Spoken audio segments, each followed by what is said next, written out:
किस्मत बदलने वाला प्यार और दया। ये बहुत पहले समय की बात है। एक साधु जंगल के नदी के पास आश्रम का निर्माण करके रहता था। उनके कई शिष्य थे। वे सभी वही रहकर गुरुजी से विद्या का अध्ययन करते थे। वे विद्या के साथ साथ अच्छे अच्छे सीख भी देते थे। उस साधु के सभी शक्तियों में से एक अद्भुत शक्ति था कि वे मनुष्यों की किस्मत जान सकते थे। उन शिष्यों में एक 10 साल का बच्चा भी था। एक दिन साधु ने उस बच्चे की शक्ल को देखा तो उन्हें उसकी भविष्य का पता चल गया।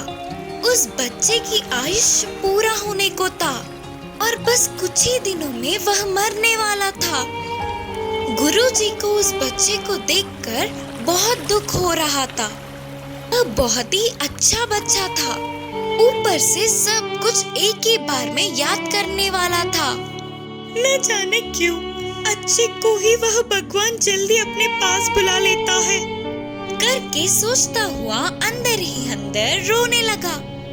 मरने से पहले वह बच्चा अपने माँ बाप के पास होगा तो ठीक होगा करके उन्हें लगा। इसीलिए साधु ने उस बच्चे को बुलाकर कहा, बेटा अब थोड़े दिनों के लिए छुट्टी लेकर अपने घर जाओ। जितने चाहे उतने दिन अपने माता पिता के साथ खुशी से बिताना। वापस आने की कोई जल्दबाजी मत करना करके समझाते हुए घर भेजा। विद्या को बीच में छोड़ के जाना नापसंद होने पर भी गुरुजी के कहने पर उन्हें ना बोल पाते हुए बच्चा घर लौटने लगा। रोज रोज भारी हो रहे थे। शिष्यों को विद्या बोध करने पर भी वह साधु उसी बच्चे को याद कर कर दुखी होते थे। गुरुजी में आए हुए इस परिवर्तन को शिष्यों ने ध्यान दिया पर उन्हें कुछ पता नहीं चल पाया। ऐसे 3 महीने बीत गए। गुरुजी ने सोचा कि वह बच्चा तो मर गया होगा। अचानक एक दिन साधु पहाड़ी पे बैठकर नीचे देख के चौंक गए क्योंकि वह बच्चा वापस आश्रम आता दिखा। पहाड़ी के ऊपर पहुंचने के बाद उस बच्चे की शक्ल को देखने पर अब वो अपना पूरा जीवन बूढ़ा होने तक जिंदा होगा करके उन्हें पता चल गया। क्या ये संभव है? क्या करने पर इसकी किस्मत इतनी बदल गई करके सोचते हुए आश्चर्य हुए और पूछा, बेटा तेरे इधर से जाने के बाद क्या क्या हुआ पूरा बताना करके अपने शिष्य से पूछे। तब वह बच्चे ने अपने घर लौटते समय क्या क्या देखा वो सभी बताया। बीच के रास्ते में दिखे गांव और पार किए हुए शहरों के बारे में बताया। उसके चढ़े हुए पहाड़ों के बारे में और उसके पार किए हुए नदियों के बारे में बताया। फिर साधु ने पूछा, और कुछ विशेष बातें हैं क्या बेटे? फिर शिष्य ने याद करते हुए कहा, एक बार मुझे एक तालाब को पार करना था गुरुजी। तब तक तूफान आ चुका था। इससे वह तालाब और ज्यादा बह रहा था। उस तालाब के बीचों बीच एक मिट्टी का ढेर था। उस पे चींटियों का झुंड कहीं ना जा पाते हुए गिड़गिड़ा रहे थे। थोड़ा थोड़ा होकर वह मिट्टी का ढेर पिघल रहा था। अगर मैं थोड़ी भी देर और कर देता तो सारे चींटियां पानी में बह जाते। और गुरुजी मुझे तो उन पर दया आई तो तुरंत मैंने बाजू के पेड़ के डाल को उस मिट्टी के ढेर से लगाकर खड़ा था। तब सारे चींटियां डाल पे आ गए।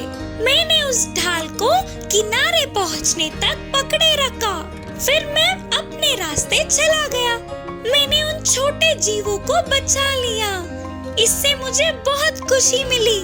तब साधु सोच रहे थे कि अच्छा तो ये कारण है, इसीलिए देव देवताओं ने इसका आयुष्य बढ़ाया करके साधु समझ गए। इस कहानी से यह शिक्षा मिलती है कि हमारी किस्मत हमारे हाथों में ही होती है। माँ बतख की चतुरता। एक जंगल के नदी में माँ बतख अपने बच्चों के साथ मिलकर रहती थी। ये सब नदी में आराम से घूमकर उनके लिए पर्याप्त भोजन को समेटकर खुशी से रहते थे।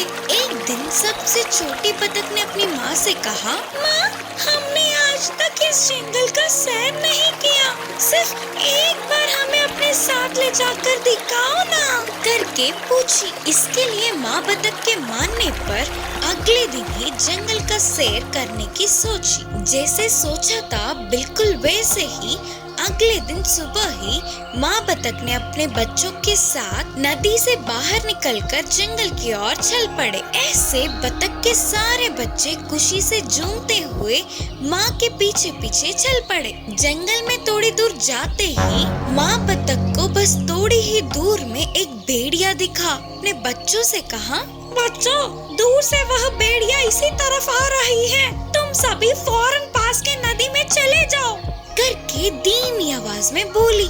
माँ के कहने पर सारे बच्चे नदी की ओर भागने लगे। तुरंत माँ बतख ने अपने पंखों को फैलाते हुए बहुत ही मुश्किल से चलने लगी। एक तरफ भागने वाले बच्चे तो दूसरी ओर ना चल पाने वाली माँ बतख को देखकर, बतख के बच्चे तो मेरे एक टाप के लिए भी काफी नहीं होंगे, शायद माँ बतख घायल हुई होगी, इसीलिए तो कहीं नहीं जा पाएगी, इससे खाके मैं अपनी भूख बुझाऊंगा, हंसता हुआ बोलकर भेड़िया माँ बतख की तरफ आने लगा। इतने में सारे बतख के बच्चे नदी में चले गए। यह देखने वाली माँ बतख ने अपने पंखों को सीधा करके एक ऊंची उड़ान भरी और नदी के बीच जाकर बैठ गई। माँ बतख को देख सारे बच्चे खुशी से उछल पड़े। एक झटके में घटित घटनाओं से भेड़िया चौंक गया और सोचने लगा कि अरे, ऐसे हाथ लगे बतख अपने बच्चों के साथ साथ बच के निकल गई। सोच के अपने आप को कोसता हुआ उदास होकर उधर से चला गया भेड़िया।